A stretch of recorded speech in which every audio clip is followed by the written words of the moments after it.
Whew, what a week. What a week of Big 12 football. Unfortunately, it was very much what people who are, I would say, Big 12 detractors or casuals, just casual football fans or casual Big 12 fans, Big 12 observers, they would tell you that this league is just full of a bunch of decent teams that beat up on each other. Nobody's great at the top, and it creates a wildly entertaining product because you don't know what's happening from week to week. A part of the reason I say casuals is because if it's somebody who covers the sport nationally and just wants to dip in on the Big 12 a little bit casually, that's exactly what they'll tell you. Wow, well, it's just a wild conference, and they'll pay it mind and go on with their lives after saying that. Unfortunately, when a week ago, it looked like the Big 12 was in position to be something more this year, this week, it's exactly why everybody says that about the Big 12. That is the unfortunate reality with what happened out there to K-State and Iowa State. Going to break that all down, but even though this is a show from Big 12 country, we're not limited to just that. How about the ACC, man? The ACC is kind of in the same boat too. They had a couple of results that are tilting the scales away from the ACC being able to get two teams into the college football playoff, because ultimately that's why it was a bad week for the Big 12, not just for proving a stereotype correct, but also because it lessens greatly the chances of you getting an at-large selection into the college football playoff. I'd say the ACC is in the same damn boat, especially after what happened to Clemson. What is going on with Dabo and Clemson? I'm not sure how they let that happen, but they did on a Saturday that was filled with upsets. This was sort of a sleepy little Saturday based on the sheer amount of games that we had. There were less games going on because so many teams were on byes, but it got crazy and a lot of ranked teams lost. So the Big 12 was no different than everybody else in that regard. I've already seen more BYU hates. I had to do more work. I'm doing yeoman's work for BYU on the twitter.com, man. I saw someone coming after BYU's schedule.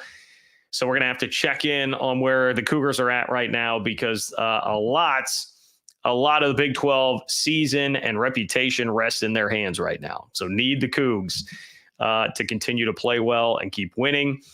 As I mentioned, the ACC has a rough Saturday as well. Penn State is a fraud, as I have told you many a time. I feel like that is panning out exactly how I anticipated that it would. And we also have a big winner. We've got a big winner that was on a bye week this week, didn't even play, and they were the biggest winner of the week. So we will talk about that on the show today. Appreciate all of you for stopping by. I anticipate this being a pretty busy show. It's already been busy with the Venmo donations that I've gotten. And if you want to chime in there, it's John-Kurtz-4 on Venmo to do that. If you're not watching live, that is the way to get your question or comment on the show, because I will kick off the next show with your question or comment. I've got a handful of those that I'm going to get to in just a moment. But before that, I will tell you, if you are in the live chat right now, just simply fill up the chat. I appreciate everybody who does that.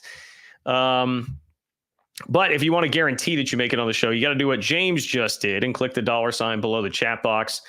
That is how you can attach a donation to your chat, makes it a super chat. That will guarantee that you get on the show tonight. So that's the way to do that, and just support the work that I'm doing to bring you the content here on this channel. Appreciate everybody. If you can't do that, totally fine. Just like the video. And hey, you can also support me by subscribing to my Big 12 newsletter. It's totally free. It'll give you Big 12 news straight to your inbox 3 times a week without Big 10 or SEC bias, filtering all the college football news right down to what matters to Big 12 fans. It's ofbnews.com to get subscribed, ofbnews.com, or click the link in the description. A couple of ways to do that. Completely free, and I would much appreciate it. Was it Cougar Board? Cougar Board earlier.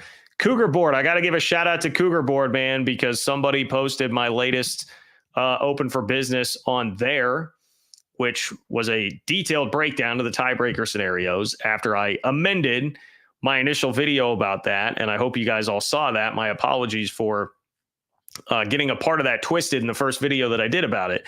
But Cougar Board shared it, and I got a bunch of new subscriptions because of that. You guys are amazing, and I appreciate that immensely. I've got 2,800 plus Big 12 fans now subscribed to Open for Business. So ofbnews.com. if you want to be one of them. James, I will get to you in just a moment. First, though, my folks on Venmo, I appreciate you. My friend Michael contributed, and I really appreciate that.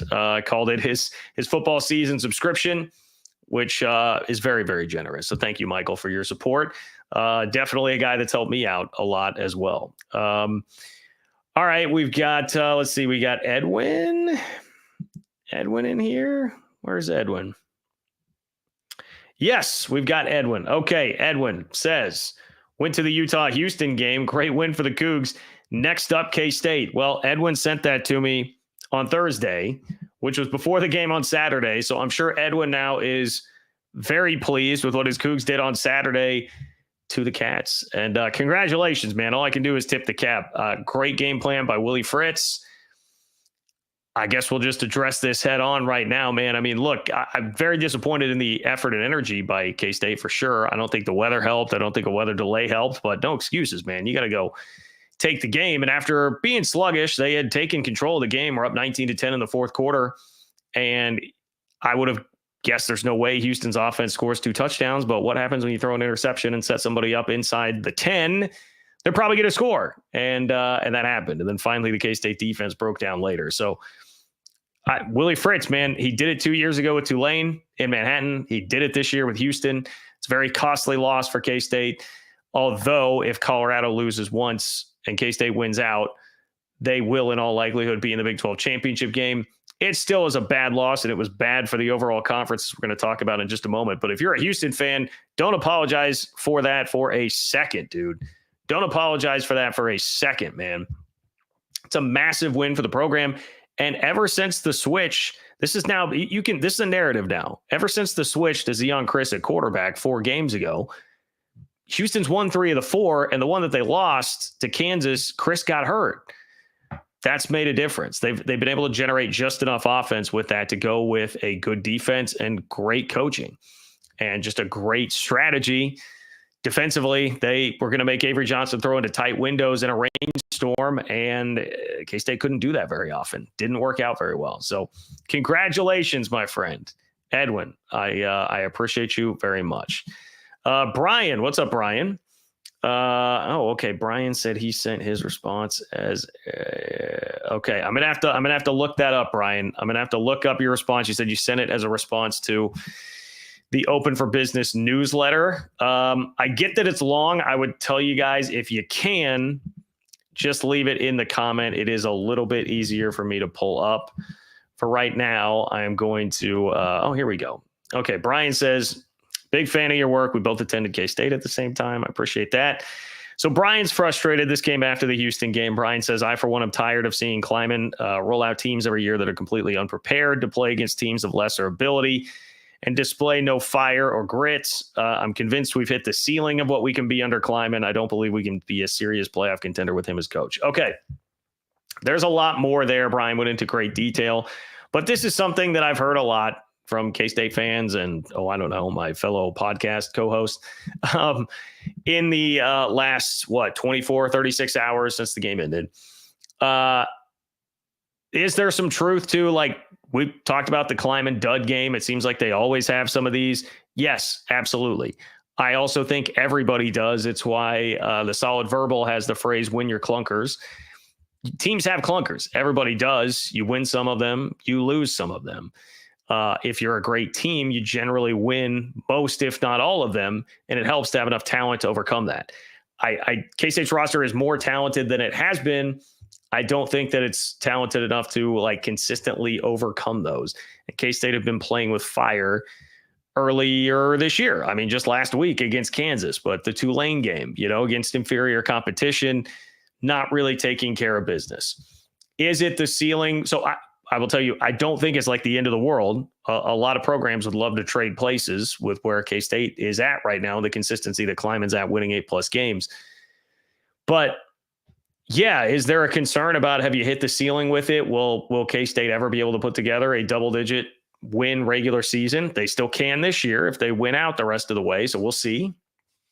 I would just say I'm not melting down quite as much as I've seen a lot of the rest of the fan base do at this point, because one, we've been here before. I told Cole Manbeck, my podcast co-host, this loss feels a lot like, now I realize I'm about to say compared to a loss to Texas, but in the Big 12 championship season 2 years ago, K-State lost to Texas in the regular season. It felt like that was the one that would take them out of contention for a Big 12 title.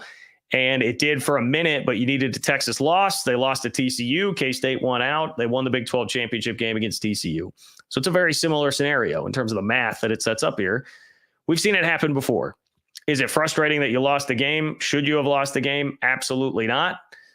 You should be a good enough team to go on the road and win that. But Willie Fritz is a good coach. And if you don't come with the energy and all that, I would also just say, I think this is a pretty young team. The leadership is generally young. Avery Johnson is young. DJ Giddens is a guy who doesn't talk, like he's not a vocal leader. So I think in scenarios like that, where there's not much juice in the crowd, there's a weather delay, it's rainy, it helps to have great leadership. And I think this team is just maybe a year or two away from that because so many of the stars and big time contributors are young. So I would just say, take all that, keep it in mind. I fully am with you. It was an infuriating loss, especially because I feel like if you just don't throw the ball up 9 in the fourth quarter and you just run, punt, Houston's probably not scoring. They had 46 yards of offense in their previous 6 drives before that. So it's infuriating to give them the ball at the 9. It is. But I don't know. I'm not going to make too many big picture sweeping judgments while I understand your frustration there. I will say it that way, Brian. Okay. And Mark, what's up, Mark? Appreciate you, Mark. Mark, this is going to be perfect because it will pop right into the opening topic and the main topic of today's show. Mark says, John, I'm worried about our conference. Is our only chance for an at-large bid having BYU remain undefeated and losing the title game? Mark, I would tell you that is by far the most likely. Whether or not that is the only way for it to happen is up for debate. I think it's pretty close to it, though. So you would need BYU to be 12-0, go to the Big 12 championship game, and lose a really close game to like 11-1 Iowa State. I mean, like 10-2 K-State, maybe. 10-2 Colorado. If that were to happen, there is a chance. There is a chance. I mean, it looks pretty wide open. Like I said, the ACC, which more on that in a moment, had some issues too.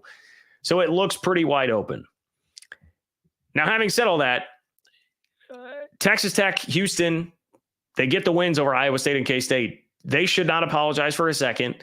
I know Texas Tech fans aren't. I saw some of that sentiment almost from Houston. Take your win, be happy with it. You got to do what you got to do. And those were monster wins for those programs. I mean, that's the biggest Texas Tech win in how many years? I mean, it's been since 2009 that Tech has even won 9 games in a season. Like, that is a huge win for that program. And for Houston, like I said, it's now turned into a trend. They've won 3 of 4 since making this switch at quarterback, and they look like a team that has an outside shot now at a bowl game in year 1 under Willie Fritz, which would be a massive accomplishment. But it was an objectively bad day for the Big 12. Mark is correct in being worried about the conference because of that. And it was a bad day objectively for the Big 12 for, I would tell you, like 5 reasons.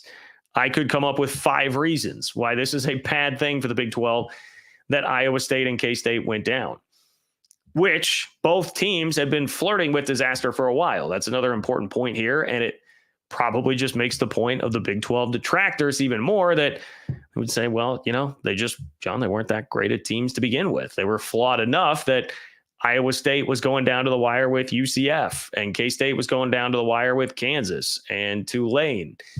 Couldn't hang on to a lead at Colorado and had to throw it together at the end, right? But this does really feel like it kills your chance at getting multiple teams in, because K-State's definitely, I mean, that ship has sailed. There's no at-large scenario for K-State anymore. It is win the Big 12 championship and get in, or nothing else. You've got 2 losses. One of them is to Houston. And even if Houston winds up being a bowl team, there's been enough damage reputationally done to Houston for struggling through the first half of the season when people are paying a little bit more attention. And I think that's out the window. Okay. For Iowa State, and not only that, there was a blowout loss to BYU, right? A blowout and a loss to a bad team. The at-large case, even total chaos. I think that's done for K-State. Iowa State, already outside the AP top 10 before this happened. I mean, you guys know how much consternation there had been among Big 12 fans about the AP poll and where Big 12 teams are being treated as far as that goes. And Iowa State was a big part of that. Iowa State was ranked 11th. People felt like they should be higher. It's hard to see them getting into the top 12 with 2 losses, assuming, because if it's going to be an at-large bid, it's not going to be Iowa State winning out the rest of the year. So they would have 2 losses, whether it's 10-2 or 11-2, having gone to the Big 12 championship game. I think the selection committee may treat the Big 12 slightly better than the AP poll, although maybe not. But I think they would treat the league slightly better, but not good enough to get Iowa State into the top 12 here. That's a real problem. That's a real problem.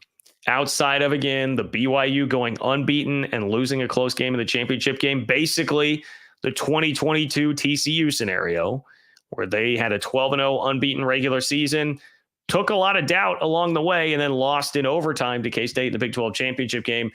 That was actually still enough to get them into a 4-team playoff at the time. So it's possible, it can be done.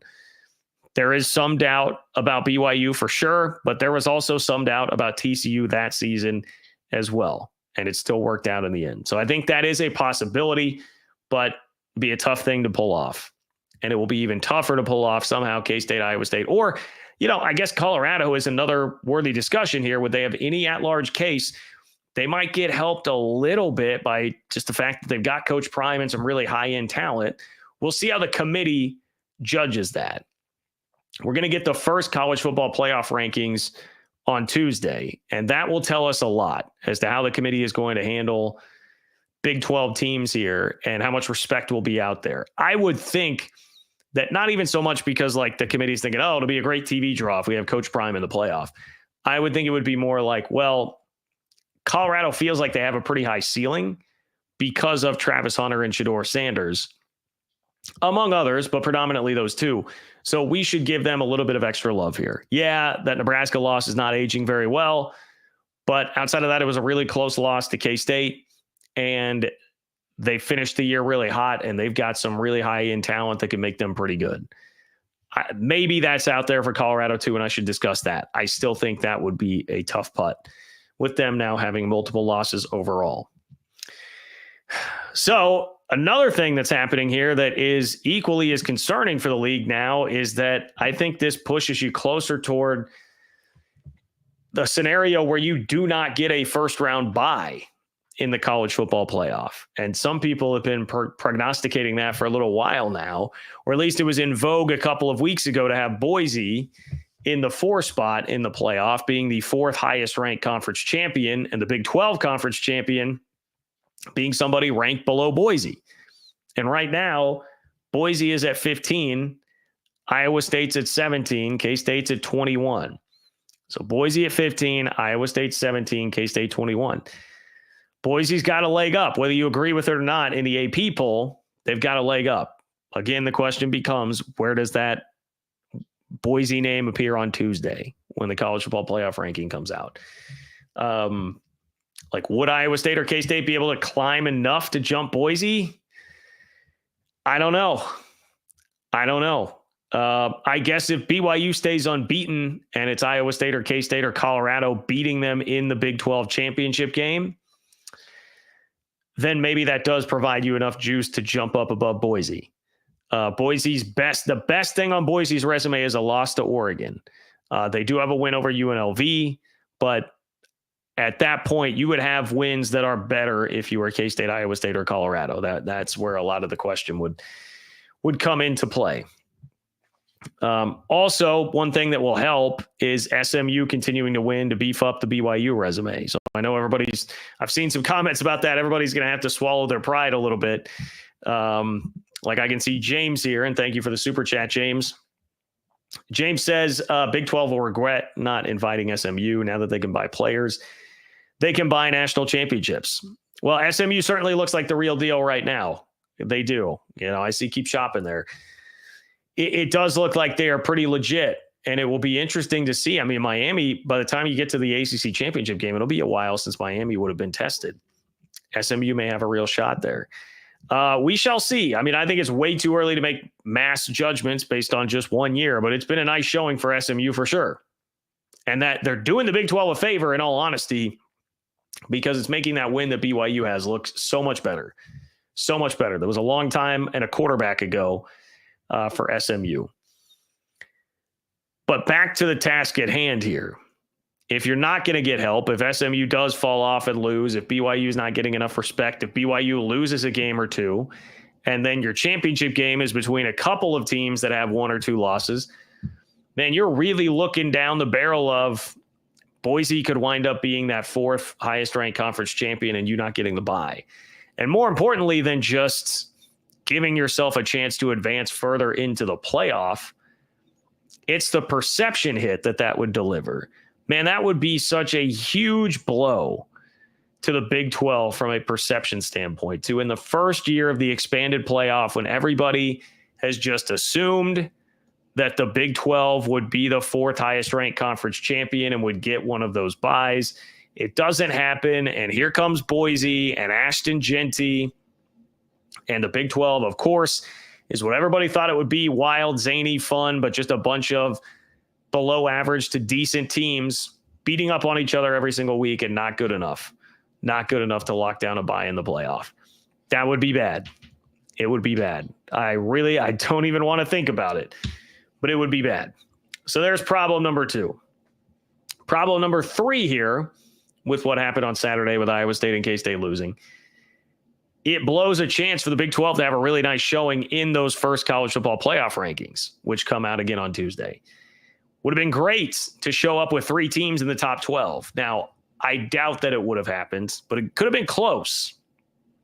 It could have been close, especially with all the carnage that happened outside of just the Big 12 this week, right? Like Texas A&M went down, Clemson went down. There were a bunch of teams in that same vicinity that lost games to unranked teams on Saturday. That was really the theme of the day. So if K-State and Iowa State had just won, you were going to move up the pecking order there. And it could have been a really, really nice showing for the Big 12 to have 3 teams there. Unfortunately, now that's not going to happen. I'll be honest, I was pretty stunned that K-State stayed in the AP and coaches top 25.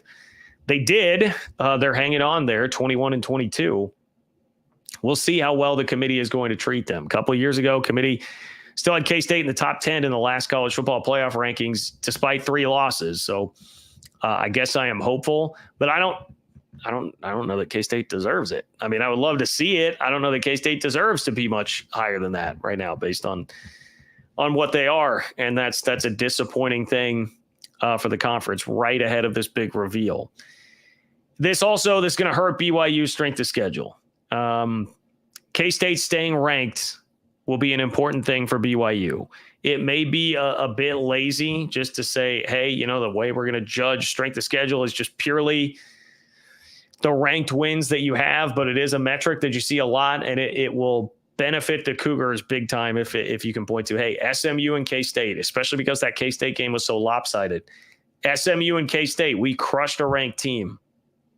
That would be an important thing for BYU to be able to have there. And then finally, it hurts Iowa State's strength of schedule too. Wherever Iowa State's going to factor in here, whether that's winning a Big 12 championship game over BYU and then hoping that people feel good enough about that loss for BYU to still put them in the playoff. The better Iowa State's in this scenario, this hypothetical scenario's win over K-State would be on November 30th, the better. So they need K-State to keep winning, and a loss there hurts that. It's kind of just this like domino effect of losing marquee games, losing marquee wins if you have K-State losing games like that. So that's a big part of the problem here. So that's really how I would outline why it is such a problem, going all the way back to Mark and his comment that he's worried about the Big 12 losing out on a chance for an at-large bid. It's crazy how fast it can go, but it went in the blink of an eye after I was feeling honestly pretty good, better than I thought I would be on November 2nd. It's a bummer. It's a real bummer. And as I mentioned, it plays very, very much into the stereotype that people have about this conference, where it's a wild, zany league where anything can happen, but there's no great teams and just a bunch of decent teams beating up on each other. Because to be honest, look, I'll defend the league to the end. And I did see, shout out to Clark Williams, who is the Big 12 communications director, who tweeted out today that the Sagarin computer rankings actually have the Big 12 as the second strongest conference in the country behind the SEC. I'll push that as much as we can, but, perception is reality for people out there, and they're looking at a Saturday where, K-State loses to Houston, Iowa State loses to Texas Tech. They just watched Iowa State almost lose to UCF. A couple weeks ago, they saw BYU almost lose at home to Oklahoma State, who's winless in the conference. They're watching, a pretty wild game between Baylor and TCU, and they're just thinking, it's exactly what I thought. That's exactly what a conference like what I said the Big 12 would be looks like on a given Saturday and a given couple of Saturdays. And unfortunately, it's hard to argue. The Big 12 seems to be kind of proving them right. You've got a league title race with Arizona State, who was picked last in the league, actually legitimately in it right now at 3-2 in the Big 12. In it in November. Team that was picked last in the preseason poll. Texas Tech gave up 59 points to Baylor just 2 weeks ago. Just 2 weeks ago. That was when they snapped, an 8-game conference losing streak. They did so by dropping 59 on Texas Tech. And now Texas Tech is right smack dab in the middle of the conference title race in November. K-State lost at Houston. They are still smack dab in the middle of the conference title race. Colorado got drilled by a 5-4 Nebraska team. They are still smack dab in the middle of a conference title race. Iowa State lost at home to Texas Tech, like I mentioned. That was the highest ranked team Texas Tech had beaten in over a decade. And that's who Iowa State is losing to at home. They're smack dab in the middle of the conference title race. Cincinnati, West Virginia. West Virginia is 4-4. There is a 4-4 overall team that is actually in the Big 12 title race right now in November, because West Virginia is 3-2 in the Big 12. Now, I don't think anybody here pictures West Virginia as a serious contender, but they technically are there. And these are all hallmarks of what the detractors said the Big 12 is and would be. So it's just kind of a reality right now. Just kind of a reality. I love the league. I will definitely defend it. I'm still hopeful that BYU will be a great team by the end of this, by the time it's all said and done. And I still think that Iowa State and K-State and Colorado have pretty high ceilings. But right now, at least out of K-State and Iowa State, we're not seeing that consistency. Colorado may be getting a little bit closer to that. So anyway, it is what it is. It is what it is, ladies and gentlemen. Here is John Teal. John Teal says, SMU has Big 12 fans singing Careless Whisper. That's funny. That's very funny. Careless Whisper, song about cheating, everybody. Song about cheating. Yeah, I guess I'm going to reserve judgment long-term here, but I'm not going to knock SMU's first year. It's been great. I mean, outside of losing to BYU, it's been a great year for the Mustangs. I cannot dispute that. And they're probably going to get a chance to go prove it in the ACC championship game based on what their schedule looks like the rest of the way. Starter 179. What's up, Starter 179?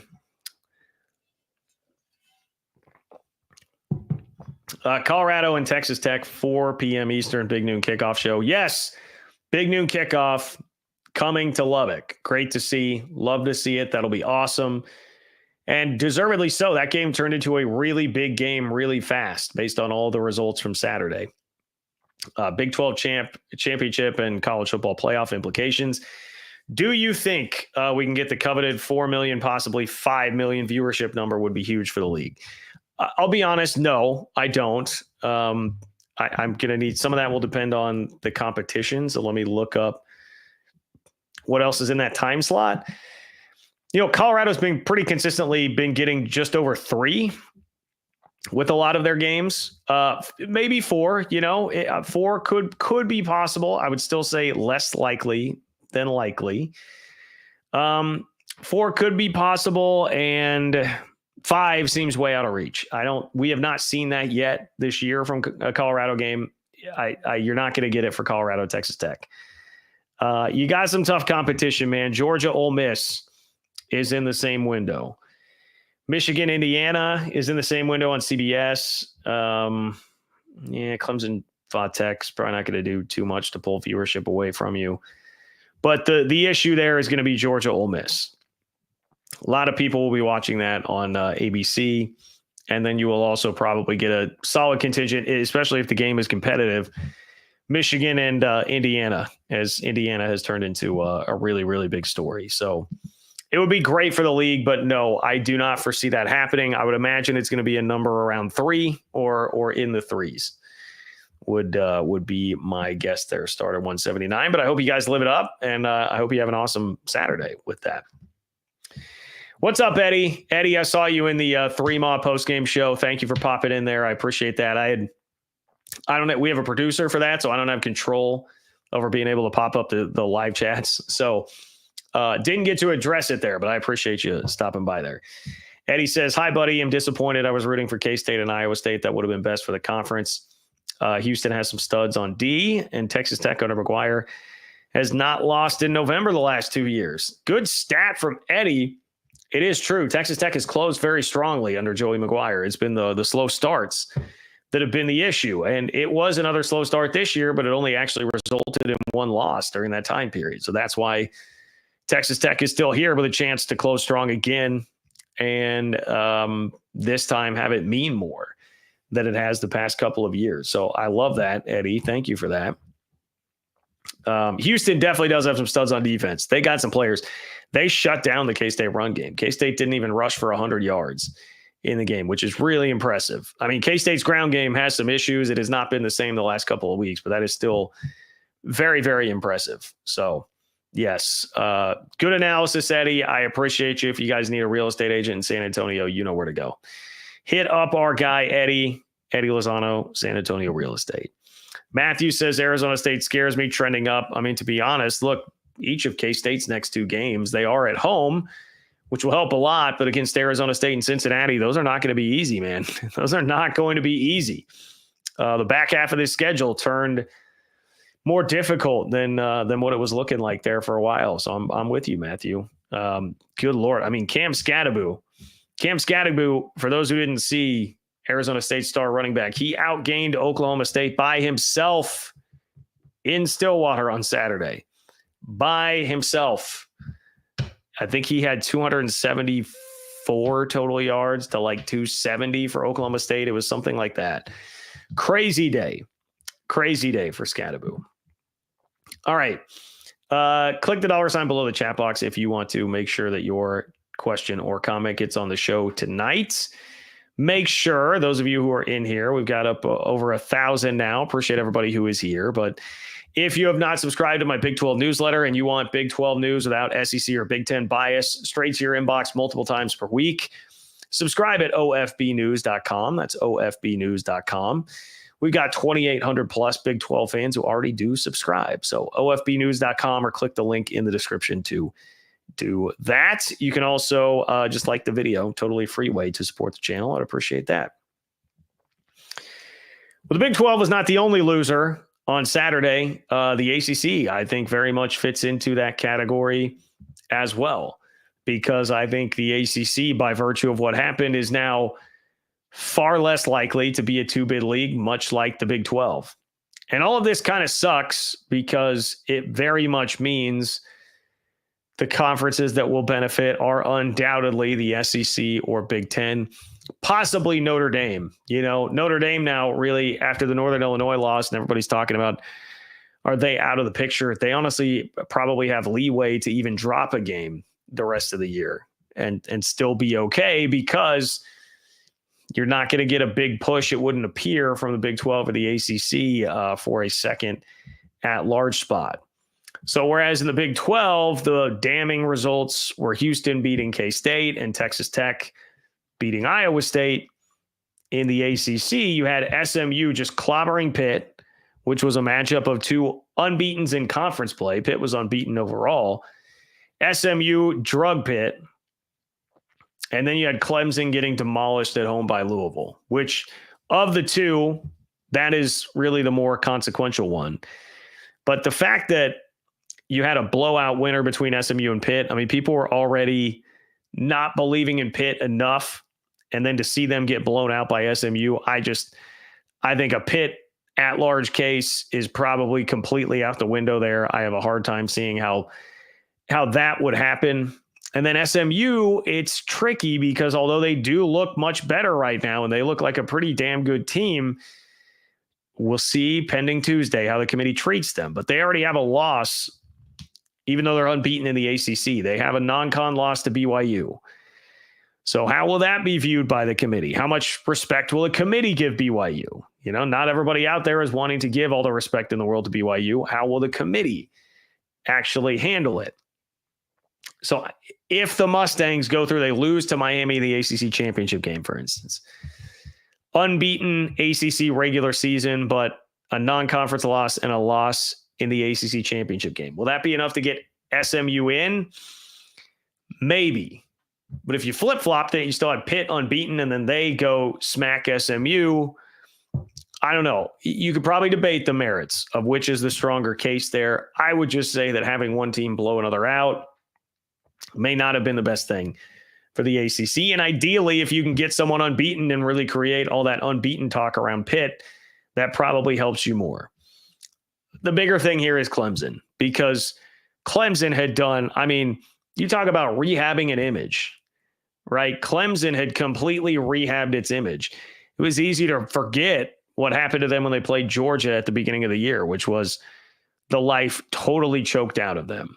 I mean, Georgia absolutely sucked their soul out of their body.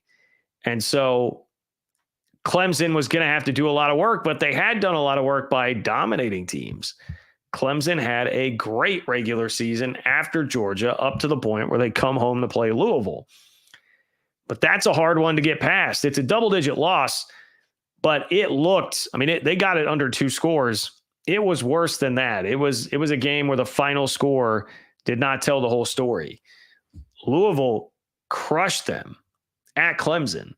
And that was a Louisville team that had played 7 straight weeks, I believe it was, and Clemson was coming off of a bye. Like situationally, everything absolutely favored the Tigers, and they had, that was a dud. And people already, I think, have doubts, certainly have had doubt the last few years about like, all right, is Clemson actually on any kind of elite level anymore? Or is this thing done? Is Dabo done competing at that level? That was already a narrative that had started to take over a little bit. And that I think will work against them somewhat here. So that's going to be a hard one to get past. Now you have 2 kind of blowout losses. One of them is to a Louisville team that's probably going to finish like 8-4, 7-5. And then Georgia, who would be the type of team you would play in the playoff. And it wasn't close at all. They ran and hid from you. So 2 blowout losses. Can Clemson formulate any kind of an at-large case here? I guess if they were to go 10-2 and somehow be left out of the ACC championship game, you know, like SMU gets in there, does 10-2 Clemson have a case? I'm sure they'd be in the discussion. I don't know if it's enough to actually get them in. So that was a tough thing for the ACC. Louisville did them no favors. Louisville is very much in the same vein as Houston and Texas Tech, what we talked about in the Big 12. In terms of just like damage done to the conference and what it means. They played that role. Again, Louisville, don't apologize. Don't apologize for the win. Enjoy it. But it was not a good thing for the ACC. So I guess I would say the ACC has problems just like the Big 12. Like Miami, you go look at playoff odds right now. I was looking at them with The Athletic earlier today. I mean, Miami is like 90+% to get into the playoff. They have a great chance to do it. If they win the ACC title game, though, would a 2-loss SMU or a 3-loss Clemson be getting in? Part of the issue, I didn't really dive into this with SMU, is, I mean, their best win is Pitt. And they're not going to get a better one the rest of the year. They've got a super manageable schedule. Like they will probably be in the ACC championship game. Does that build enough of an at-large case for SMU if their best win is Pitt and then they've got 2 losses there? I don't know. The committee rankings will tell us a lot on Tuesday. I continue to say that. That is the big unknown. The big unknown in this puzzle is what that is going to look like. But I would perceive it to be a definite hurdle for the ACC. And the other thing that really sucks here is, like, if we're going down the list of winners, the winners for the fact that we had Texas Tech, Houston, and Louisville all winning on Saturday. I mean, your big winners are like, for instance, the LSU Alabama loser is a big winner, right? They're going to play this week, and the loser of that game is probably still going to be very much alive in the conversation as a 3-loss SEC team, because you're not going to have a second Big 12 or ACC team most likely taking up a spot. Or at least I could say, if you don't have a second Big 12 or ACC team taking up another spot from the league, definitely opens the door for like 3-loss LSU, 3-loss Brian Kelly waltzing into the playoff, which that is a bummer. Ole Miss, Lane Kiffin. I mean, I like Lane Kiffin a lot more than I do Brian Kelly. He's another person and his team that would stand to benefit from this. They just destroyed Arkansas. And they will have to go play Georgia. They're going to have to do that next week. Even if they lost that game, may still be alive. Ole Miss is a beneficiary here. Tennessee, Tennessee still has to play at Vandy and Georgia. So Tennessee could wind up being a 2 or 3 loss team by the end of the year. They would stand to benefit here. Indiana. And I'm going to talk more about Indiana in just a moment because of a discussion that happened online in relation to BYU.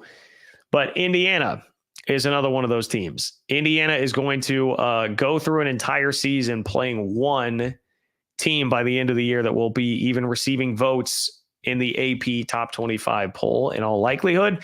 That's going to be Ohio State. And we'll see. I think Indiana is a good team. Like, I am very intrigued to watch them go play at Ohio State. See how that game goes. But they will be a beneficiary here. Probably affords them a little bit of extra room to slip up. And then Notre Dame. Of course, Notre Dame. I mentioned that. Notre Dame.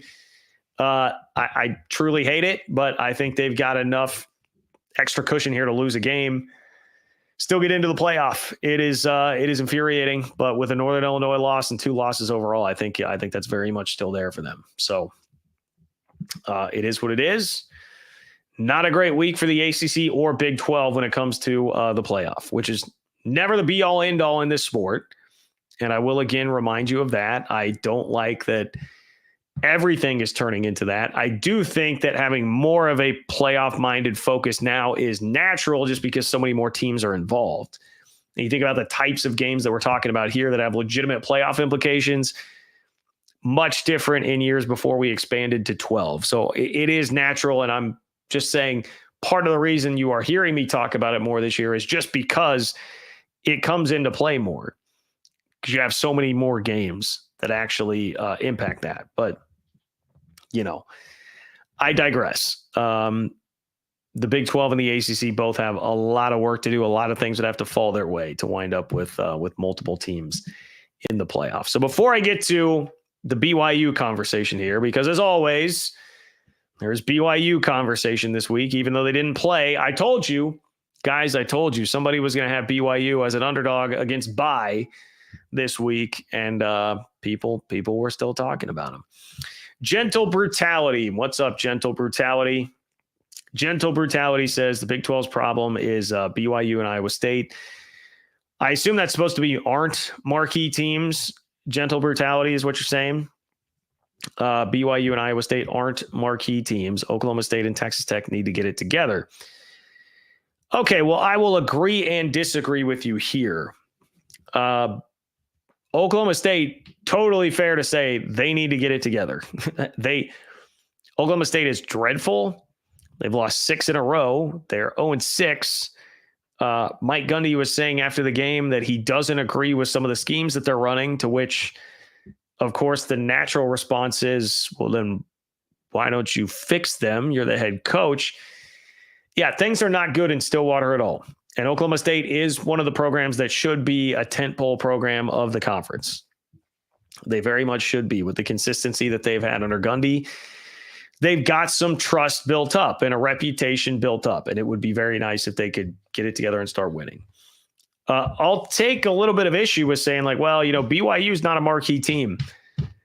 I mean, maybe not exactly, but BYU does have a pretty big national brand. They have won a national championship before, one of only a couple teams in this new Big 12 to have done it. And just a couple of years ago, they were putting together double-digit win seasons.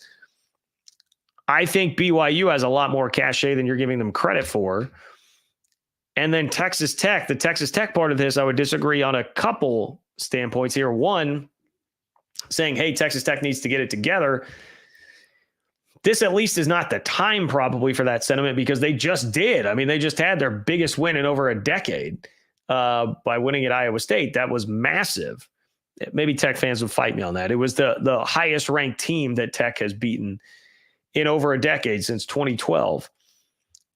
So this is not the week. They seem to have gotten it together after a rough start and then a rough patch in the middle of the season. We could debate that. What I don't think is debatable is look, I'm sorry, Tech fans. I love you for the most part. Some of you guys in my mentions every once in a while, I got to roll my eyes at. One of those happened on Saturday. But Texas Tech has not won 9 games since 2009. They are not a marquee team. So, like, if the response is Oklahoma State and Texas Tech need to get it together, well, have you been saying that to Texas Tech for a decade and a half? I mean, it's been since, rest in peace, Mike Leach was there, that they won 9 games in a season. So, like, Tech just they've got to go earn that, man, and that's going to take years. So they are not one of those teams. If you want to say Utah, the answer is Oklahoma State and Utah need to get it together there, is how I would change that. So anyway, I understand your sentiment there, Gentle Brutality, and that is a part of the problem. Yes, is that if it were Oklahoma State and Utah, those two programs had the most cachet coming into this year. That would lift the league up a little bit in terms of, I think, the perception. Gentle Brutality says also SMU has a tiny fan base. A good season or two don't make them desirable by the Big 12. Well, thank you. And I definitely agree with that, Gentle Brutality. You need to take some time here. See how this works. You can't be making, not that there's a rash decision to be made. It's not like you can go turn back the clock and add them. But before I would come out and say that that's like an issue that the Big 12 didn't take them or they're really going to regret that or anything like that, we got to see more. We definitely got to see more. Take nothing away from SMU's season, but we got to see more. You can't make these types of determinations and judgments based on just one season. Julius, thank you for being here, Julius. Much appreciated. Julius says, howdy, John. It's been a minute since I've caught a live show. Just want to show some support. Go Cougs in the Holy War this weekend. Thank you, Julius. I appreciate that. Always love your picture as well with the giant BYU flag. Saw that the line came out, at least from Circa earlier today, at -4.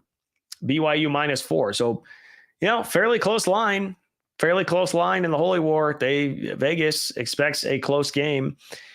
I mean, frankly, I think it's fair to expect, in all likelihood, a pretty close game. And I think it can be a good one. You give Kyle Whittingham a bye. I know that Kalani Sitake's had one too, but you give Kyle Whittingham a bye to try and cook something up and figure out how to save that offense. I do trust that he can probably come up with something. But Julius, thank you so much for your support. I appreciate you, my friend.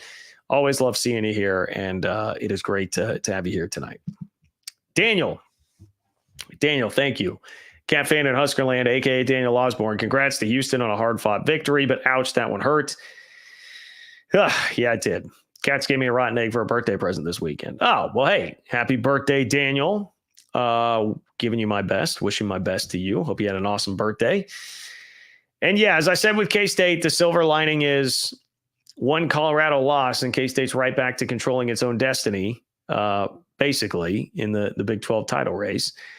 And I do think there are 2 losable games left on Colorado's schedule. Now, I would not outright predict them to lose either of them, one being this weekend in Lubbock, the other being playing Kansas, who has a chance. Kansas, by the way, can spoil a lot. Kansas has BYU, Iowa State, and Colorado all left on the schedule. And the Jayhawks, roll your eyes if you want, They are talented. They've lost every game by one score.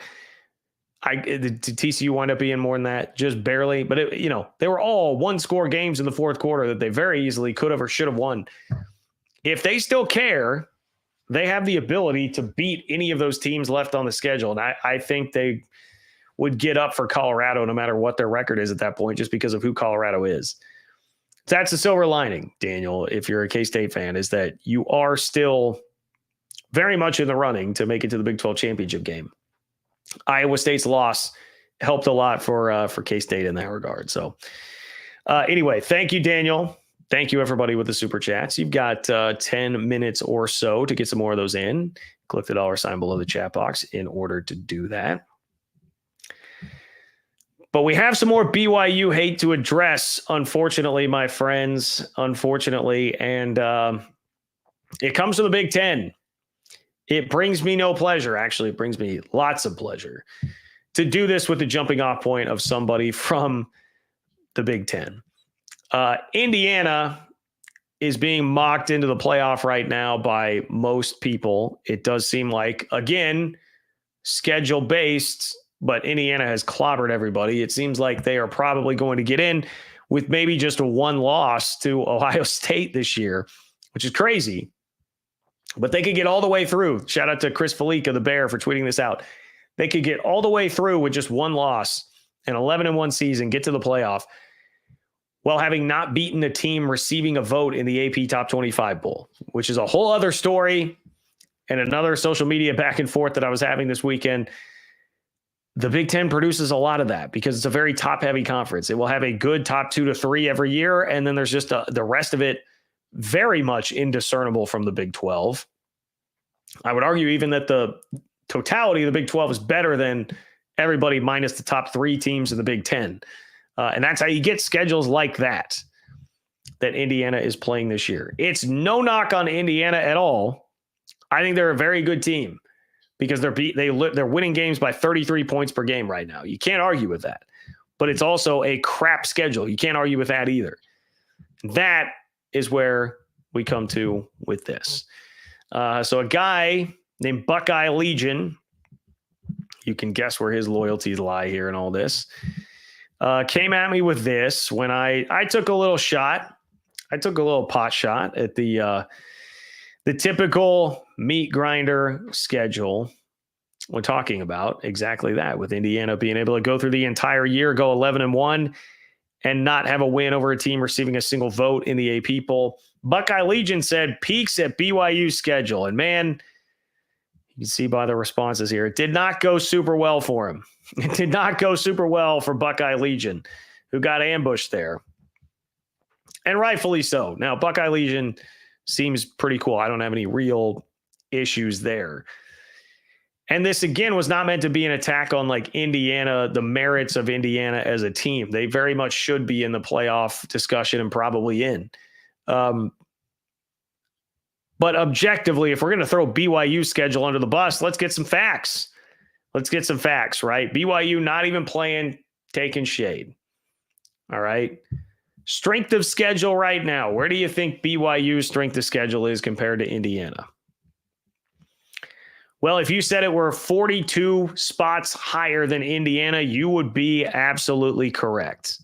42 spots higher than Indiana. BYU's strength of schedule right now is 61. Indiana's is 103. Now, an Indiana fan will come back and say, okay, Indiana is winning games by an average of 33 points per game. We just saw BYU need this miracle drive to beat Oklahoma State. And look, I'm not going to argue. Nobody has been as dominant against their schedule this year as Indiana has. They're doing what you should do if you're a playoff team against the 103rd ranked schedule in the country. But the point here was taking a pot shot at BYU and a swipe at BYU's schedule and just assuming, hey, BYU's not any good. And maybe this goes back to the guy earlier who said, hey, not name brands. And I kind of stood up for BYU's brand. But there's not enough respect out there for like the football program as a whole right now. And that is very true, where people just assume, it's just an awful schedule that BYU has. 61 that's not a great strength of schedule. I'm not trying to say that it is, but substantially better than some of what you're seeing in the Big Ten from teams that are getting an awful lot of attention right now. BYU, if you're going to look at like best wins on the schedule, right? Further break this down. Okay, John, strength of schedule, that's like an abstract number. Let me see the actual teams here. Let me judge based on the actual teams here.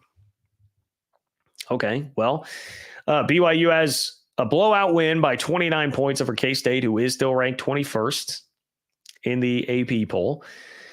BYU has a win at the number 13 team in the country, SMU. That's a road win at the number 13 team in the country. And if we get to the end of the year and BYU is unbeaten, they will have added a win at Arizona State, who is currently receiving votes. They would be the 32nd ranked team in the country. Meanwhile, Indiana, I mean, it's a debate. It's a pretty fierce debate here if you want to have it about what their best win is this year. Maybe because of sheer margin of victory, you would go with Nebraska. But other than that, like Washington, Michigan State, and again, margin of victory, they did absolutely pound Michigan State. But you're having a discussion there that is choosing between a lot of not a whole hell of a lot of mediocre teams, a lot of mid there on Indiana's schedule.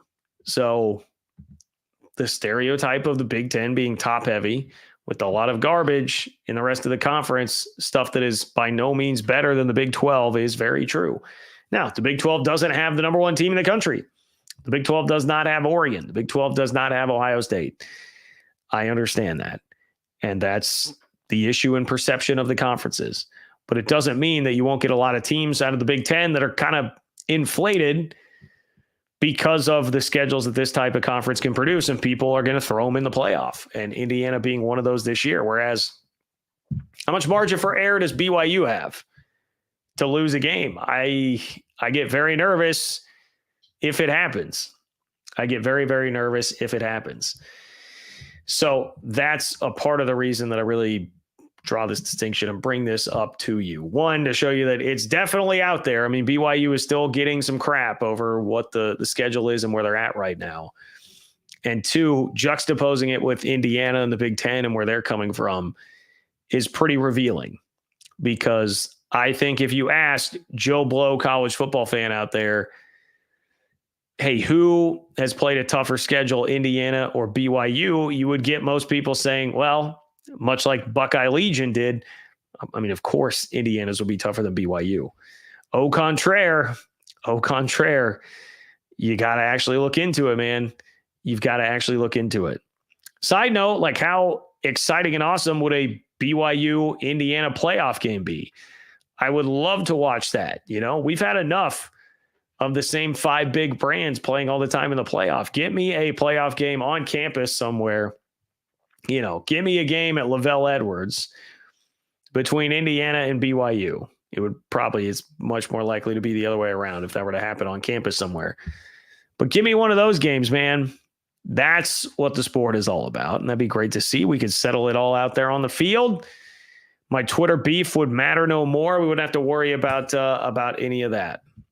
BYU just needs to keep winning games. That's really the bottom line.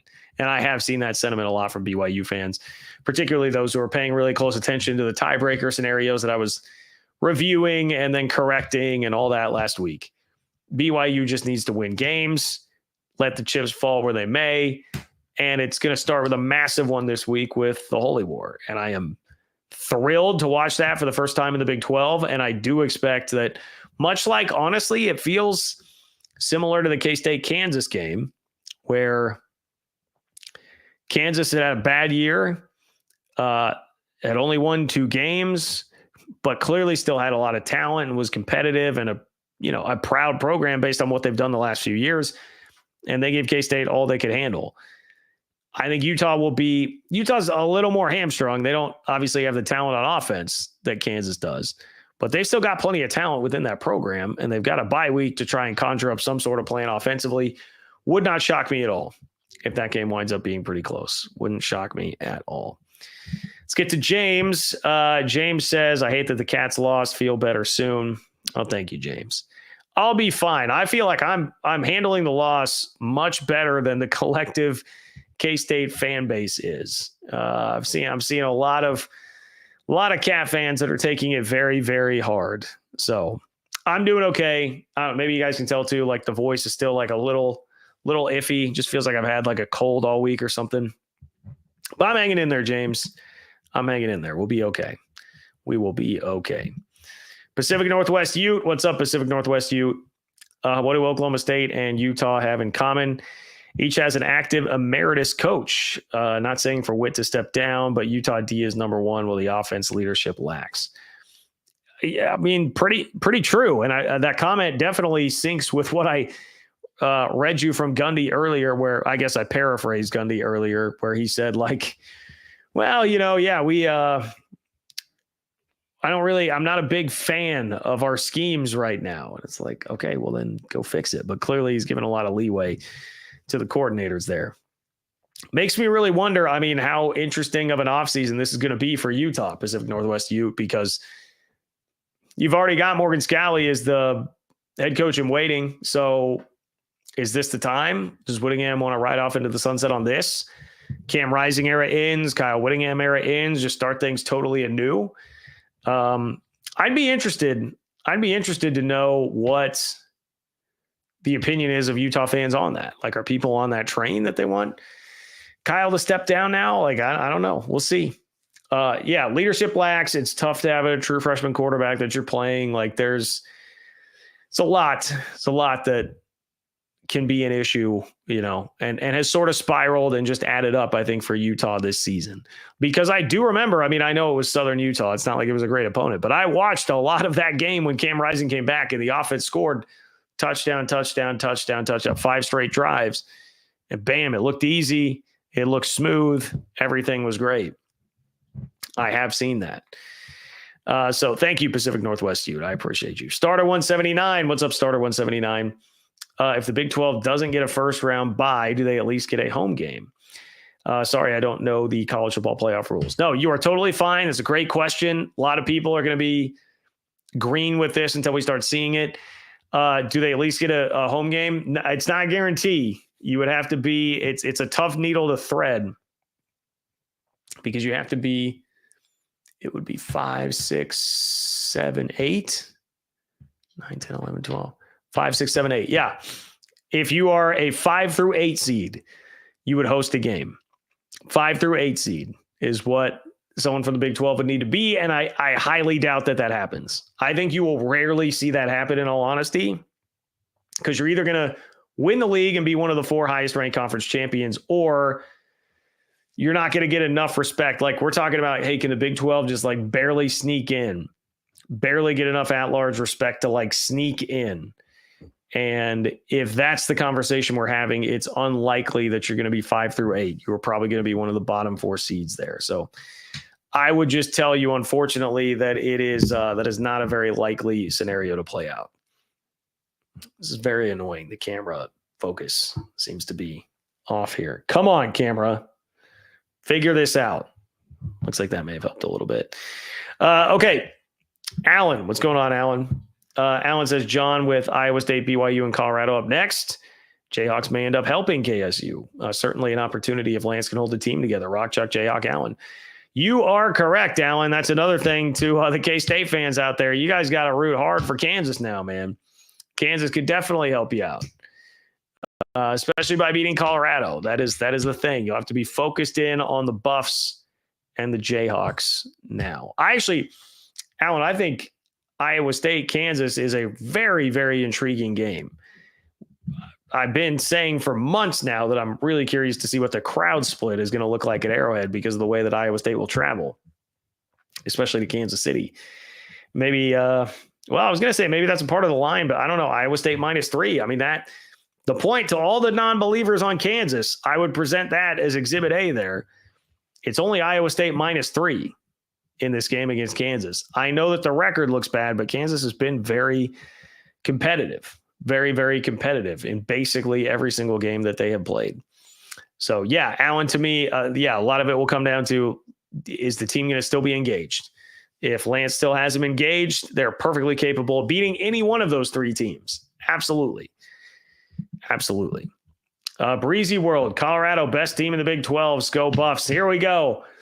We've got the Colorado fan base infiltrating people. We've got the Colorado fan base infiltrating. Breezy World, welcome.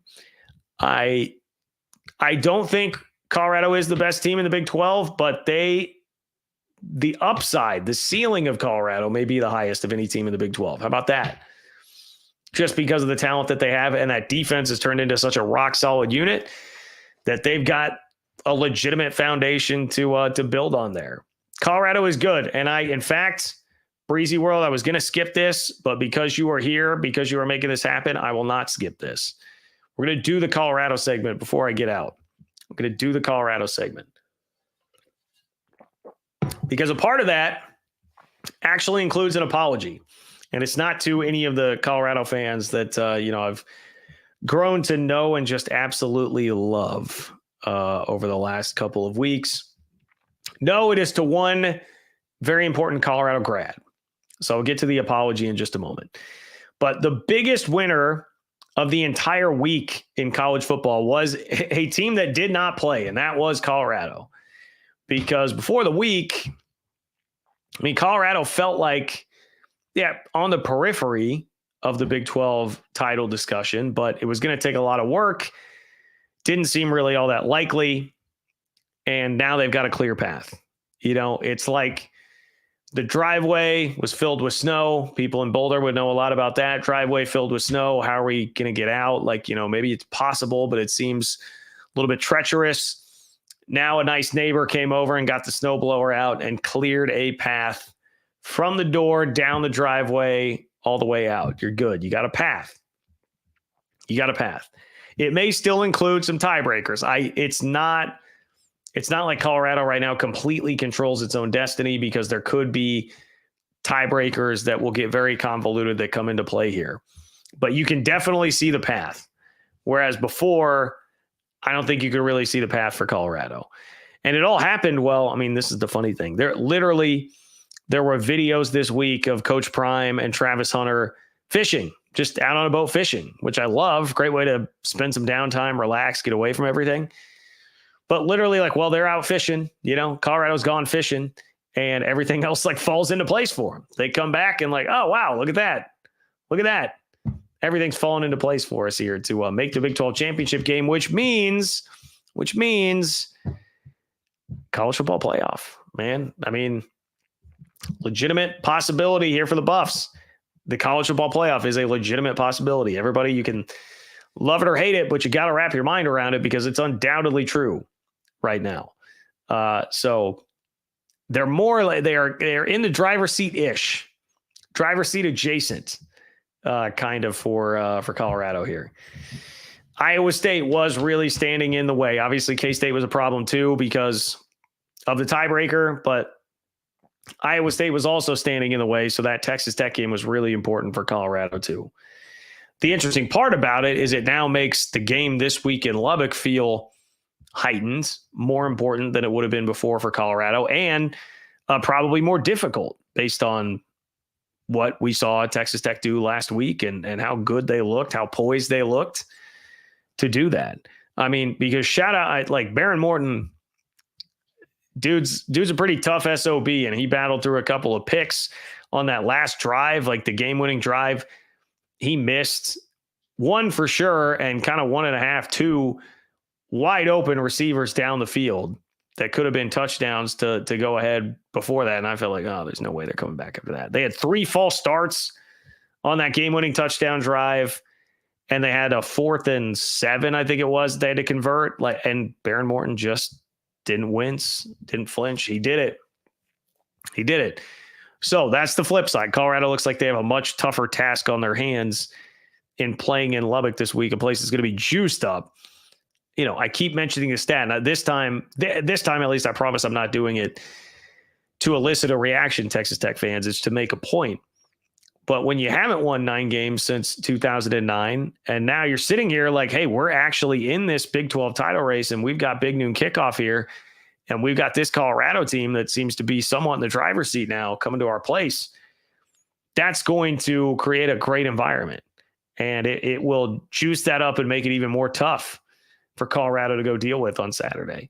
But you definitely take the trade-off if you are the Buffs. You absolutely take the trade-off there, which is now door has been open wide for us to step in, potentially go play for a Big 12 championship. I also think the bye week probably just really helped Colorado from a standpoint of getting guys rested, getting guys healthy. And this is where, the theme of like, hey, Colorado had like the best bye week ever was because they all got to rest. Like Travis Hunter's been dealing with the lingering effects of the shoulder injury from the K-State game, got pulled part of the way through the Arizona game. I know, last time out, he did go through and play seemingly, I believe, the entire game, right? But still is going to help to get him a little bit of extra rest. November bye weeks are just a great thing, period, for anybody. Great time of the year to be able to get your roster rested up. And in the meantime, Travis Hunter at his Heisman campaign get boosted because he's going on Big Noon Kickoff. He's going on College Game Day. They're maximizing the media leverage that they can get for Heisman campaigns and just overall hype for the program, which, no surprise, Colorado's very good at that. They are. So it was a hell of a bye week, man. It was a hell of a bye week. And I got to admit, after all this, I have an apology to make. So I'm going to pull up a couple of tweets that were a couple of bad takes in retrospect from me. I know sometimes I get a reputation for being a bit of a sore loser. Everybody, there are some that would tell you that online from the way it has happened over the years. I'm fessing up to it here. Let's go back to June. Joel Klatt, Colorado grad, former Colorado quarterback who broke my heart once upon a time. Joel Klatt, there's a chance Colorado is competing to go to the Big 12 championship game. He said that in June.